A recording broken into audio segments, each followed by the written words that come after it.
hapon. Mayroon po kami ipapakita sa inyo na video. Ito po ay tungkol sa mga vintage coins ng Pilipinas. At ito namang mga coins po mga kabarya, matagal na po itong nakatago. Pero napag-isipan namin na kukunan ng video at ipapakita sa inyo mga kabarya. Pagka mayroong nanonood na interesado sa mga vintage coins, pwede niyo rin kaming i-PM. Bago niyo po kami i-PM mga kabarya, paki-subscribe na lang sa video namin at ipapakita namin sa inyo yung mga vintage coins na ito po ay iniingatan at ini-preserve talaga.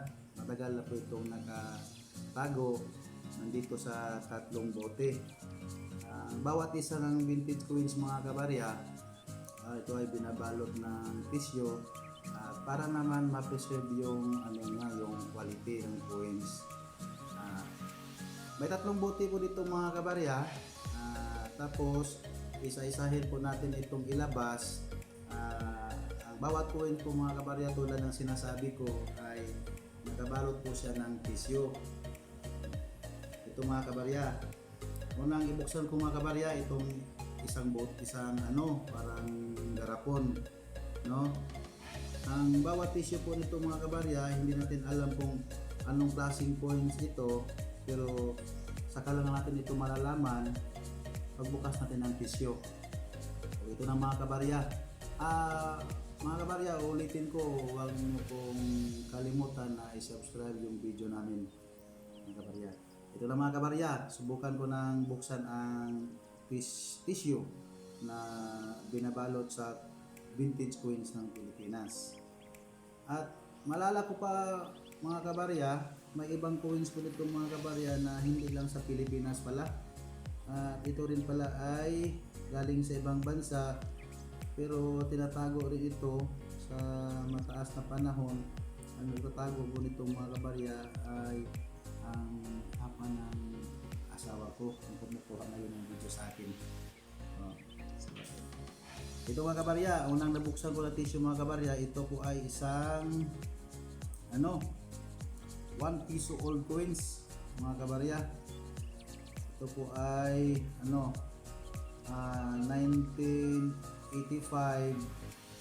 Si Dr. Jose Rizal po mga kabarya, yung tao na kahugis nito. At ang sa likod po mga kabarya, isa po siyang kalabaw. Ito mga kabarya, tingnan nyo, kita nyo ang kalabaw. At saka sa likod po ng mga kabarya, si Dr. Jose Rizal. Okay. Sunod mga kabarya, yung iba mga kabarya, kung mayroon siyang katulad nito, hindi ko na ipapakita sa inyo. Pero siguro kung may kapareho pa siguro na taon, mga nasusunod na po yung mga kabarya, ito po ay 2 piso mga kabarya. At ang taon nito mga kabarya ay si Andres Bonifacio. Ito po ang mga lumang coins mga kabarya. At ang sa likod dito po mga kabarya ay ito nga 2 piso. Okay mga kabarya, i-arrange muna natin mga kabarya at makikita natin kung ano ang talagang ibang laman ng garapon nito mga kabarya. So sa dami nito mga kabarya, pilitin namin, pagsikapan namin na mabuksan ito lahat. Ito pa mga kabarya, kumikintab pa mga kabarya, walang halong kalawang. Inaalagaan talaga ito mga kabarya. Itong coins nito, ito naman mga kabarya, ang coins nito isang 50 centavos. May hugis po siya na yung Philippine Eagle. Ang tao naman ito, yung bayani natin, si parang malabo na yata paningin ko mga kabarya, Pilar. Kung familiar nyo ito mga kabarya, itong vintage coins natin, ito kayo ay makaka-identify na kung anong klaseng coins ito. Ito po ay mga coins, mga barya na hindi na tinatanggap ng dito mo ibili mo ito. Ito tingnan mo mga kabarya, katulad din ng isang 50 centavos, kintabin sa mga kabarya, wala din siyang halong kalawang. Talagang pinag-iingatan talaga ito, pinipreserve talaga. So patuloy tayo mga kabarya. Buhos ko lang ito mga kabarya kasi nagkasiksikan na pala dito ang paglagay. Tagal na ito na nilagay mga kabarya, hindi natin malalaman kung anong klaseng coins kasi nakalo-halo na. Agaya dito mga kabarya, 50 centavos din mga kabarya. Tingnan lang natin mga kabarya kung anong klase, kung ano pang klase ang nandito sa mga coins nito. Mayroon din unang pinalabas natin mga kabarya, yung 1 piso na kalabaw. Okay, arrange na muna natin mga kabarya. Tingnan natin yung iba, pareho ba. Meron din mga kabarya 50 centavos, wala din ang dati. So, mga kabarya, may 5 piso mga kabarya na tatago. Ito ay hindi na rin sa luma, may kabaguhan na rin dito sa taon na ito. So okay lang, nasali siya sa pagliligpit. Sunod mga kabarya, medyo bilisan natin konti. May ano pa mga kabarya, 1 piso, kintabin siya mga kabarya.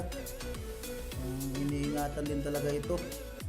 So 1 piso mga kabarya, 1982, 1 piso. At ito ay ang nakalagay ang bagong lipunan. Tapos yung tao nito mga kabarya, si Dr. Jose Rizal. So iba din siya dito sa ano mga kabarya, 1985 at 1982. So ito mga kabarya, ina-arrange natin mga kabarya para makikita natin kung ilang klase talaga ang coins na naitago, na i-preserve, na matatawag natin na vintage coins ng Pilipinas. Mga kabarya, may napalabas na tayo nito mga kabarya. I-arrange lang natin ito kung maraming kapareho siya. Ito din mga kabarya, pareho din ang nalabas natin, pero iba yung taon niya mga kabarya. Si Dr. Jose Rizal din yung bayani na nakalagay dito, pero yung sa taon niya 1979, yung isa 1982. So ito mga kabarya, i-arrange lang natin mga kabarya ang coins nito. Buksan ang lahat ng coins nito mga kabarya. So gaya nito mga kabarya, 50 cents din. So tingnan lang natin yung taon niya, 1986. Kung kaparihan nito mga kabarya, 1986, meron nitong kapariho mga kabarya, yung taon niya 1986. Okay mga kabarya, 1986 ito, 1986 ito mga kabarya. Tingnan lang natin ha, yung taon talaga ito para masiguro natin. 1986, ito yung 1986. Okay, yung sa una mga kabarya may 1986 may taon sa 1986, tapos sunod-sunod lang natin yung sa baba niya. Ito yung kapariho niya na taon. Yan, yung iba mga kabarya, ibang-ibang taon talaga siya, 86 taka 83. Susunod mga kabarya, ito naman. So pareho din ang napalabas natin itong mga kabarya, parang silver coin siya, 25 cents ang nakalagay. Ang bagong lipunan 1981, si ano din, si Juan Luna. Ilagay natin ito mga kabarya kung mayroon ba dito 1981. Mayroong 1981 mga kabarya. Ito iuna natin yung tao mga kabarya, yung 1981. 1981 ito, 1981. Tsaka yung ano niya, yung tao 1981. Okay, ito mga kabarya, pareho sila ng taon mga kabarya. So ito kabarya, ito mga kabarya 1978 at saka 1979. So ibang taon ito mga kabarya. Separate lang natin yung taon niya, 1978 saka 1979. Ito mga kabarya. So sa dami nito mga kabarya, sinisiguro lang natin na nalagay natin sila kung saan sila kapareho. Ito din mga kabarya, 50 cents din mga kabarya, Philippine Eagle. Ito, at ang taon nito ay 1986. So may kapareho sa dito mga kabarya, 1986. 1986 mga kabarya. Okay dito mga kabarya. Ihilira natin siya dito mga kabarya, 1986. Itong isa 1986. Okay, pareho sila dito mga kabarya, 1986. Yung iba mga kakaiba nito mga kabarya, minsan isa iba makintab, minsan iba hindi. Siguro sa ano na niya, sa katagalan na. Sunod mga kabarya, pareho din ito mga kabarya. Silver coins, 25 cents. Juan Luna din, 1980. Tingnan natin mga kabarya kung mayroon pa dito 1980. 1980, wala mga kabarya. Ito 1981. Okay, medyo makinis siya mga kabarya, wala masyadong ano, yung kalawang. So sunod, mayroon din na tayong coins dito, pero hindi ito coins ng Pilipinas. Ito po mga kabarya, ang nakalagay pang coins ito ay isang United States of America. Ang nakalagay po nito mga kabarya, 1 dime. 1 dime sa mga kabarya. Mayroon din siyang ibang mga features nito. Kung tingnan natin sa magnifying lens, makikita talaga natin mga features niya. Pero sa likod nito mga kabarya, ang nakalagay ay ano, Liberty. Liberty mga kabarya. Ito mga kabarya, Liberty siya. So ang nakalagay na taon nito is 1988. In God We Trust. Mayroon siyang mga tick marks nito mga kabarya. Sa ibaba ng liig niya may letter D. At mayroon ding tick marks niya sa ano, sa dapit ng ano, yung sa baba, ang isa sa taas, sa likod letter D, yung sa baba dito sa parang jaw natin sa liig, mayroon din siyang tick marks. Siguro ito mga kabarya, isa itong palatandaan ng originality ng coins nila. Okay mga kabarya, ito po ay coins ng United States of America mga kabarya. Ilagay natin ito mga kabarya, i-separate lang natin at din sa kahilir. 25 cents. Ano siya, ano talaga siya mga kabarya, mayroon na siyang pagkaluma, pero iba yung ano niya mga kabarya, yung ano niya, yung hugis, mayroong deformities na siya, pero ibang coins ito mga kabarya. Republika ng Pilipinas ang nakalagay, pero ano sa mga kabarya, kung tingnan natin sa magnifying lens natin, ito ay 1972 na coins. 1972 mga kabarya. Katulad din siya ng ano, katulad din siya ng logo ng isang 1 peso na ano, yung logo ng 1 peso nito kabarya na 1982 mga kabarya. So ito na 1972 din siya, kapareho sila ng marka, Republika ng Pilipinas. Pero yung sa ang taon niya dito nakalagay si Juan Luna din, pero medyo burado na. 25 cents ya mga kabarya.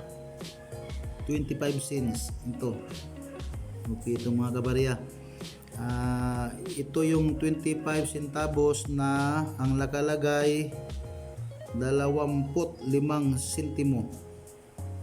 At ang nakalagay Republika ng Pilipinas. Ang nakalagay, may pagkalumaan na talaga ito mga kabarya, Republika ng Pilipinas. Pero itong nasa ₱1 mga kabarya, ang bagong lipunan. So ito yung luma na napira talaga mga kabarya. Pero mayroon siyang deformities, so at least na-preserve din siya. Ito mga kabarya, ihilira lang natin mga kabarya. Ito. Okay. So mga kabarya, separate lang natin tong pira ng Pilipinas at saka yung pira ng ibang bansa. Mga kabarya. Ito, yung 50 centavos, 25 centavos, separate lang natin mga kabarya. Ito, para madali lang natin ma-identify mga kabarya. Ito, may pira din sa United States of America, yung coins nila. Sunod mga kabarya, mayroon din tayong pira nito mga kabarya, pero hindi to coins ng Pilipinas. Ang nakalagay nito mga kabarya, isang 20 sen. Ang nakalagay mga kabarya, Bank Negara, Malaysia. Pira ng Malaysia ito mga kabarya. Ang taon nito mga kabarya is 2008. So 2008 na pala ito na gawa mga kabarya. From Malaysia na coins, 10 sen. Tapos yung ano nila mga kabarya, yung ano nila sa likod, parang ano, yung tulad ng nilalaro ng mga Pilipino, yung sungka, yung logo nila. Okay mga kabarya, ito pira ito ng Malaysia. So i-arrange lang natin mga kabarya, sandali lang para makita natin kung separate yung sa Pilipinas at saka sa ibang bansa na mga coins. Sunod mga kabarya, yung coins nito, ito ay coins ng Pilipinas mga kabarya. Ang nakalagay ang bagong lipunan. So bagong lipunan 1981.